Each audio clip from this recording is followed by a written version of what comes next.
Hi friends, ఈ రోజు అయితే నేనైతే మా ఊర్లో ఉన్న మినీ ఏటీఎం కి అయితే వచ్చాను అనమాట. అయితే చూద్దాం ఎటువంటి ఫెసిలిటీస్ ఉన్నాయో. అంటే మా ఊరు అయితే చిన్నదే కాబట్టి మాకైతే మినీ ఏటీఎం అయితే సరిపోద్ది. ఇప్పుడైతే ఇక్కడ పనిచేసేది అయితే మా బామర్ది అనమాట. ఒకసారి మినీ ఏటీఎం కూడా మీకు చూపిస్తాను అనమాట.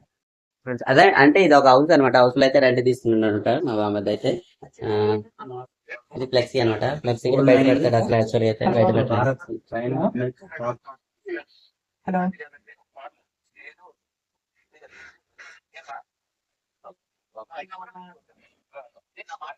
బాగా ఇది ఏంటి లామినేషన్ ఉందా? Printer, okay sorry, printer. ఇది లామినేషన్. ఇది ఓకే ఇన్వర్టర్ అన్నమాట. చూస్తున్నారు, బాగానే బిల్డ్ అయింది కానీ కాకపోతే ఏంటంటే మాది చిన్న గ్రామం కాబట్టి కస్టమర్స్ అయితే కొంచెం లేట్ గా అయితే కనెక్ట్ అవుతారు. సో ఫ్రెండ్స్, ఇది మా గ్రామం యొక్క మినీ ఏటీఎం అయితే. మీకు ఎలా అనిపించిందో కింద కామెంట్ అయితే తెలియజేయండి. అలాగే సబ్స్క్రైబ్ కూడా చేసుకోండి. మన ఛానల్లో ఇంకా మంచి మంచి వీడియోస్ అయితే చాలా ఉన్నాయి, చూసే ప్రయత్నం చేయండి. అలాగే ఇలాంటి మినీ ఏటీఎంస్ అయితే సపోర్ట్ చేయాలి, ఎందుకంటే ఇది విలేజ్ కి అయితే ఉపయోగపడుతుంది అనమాట. జై హింద్.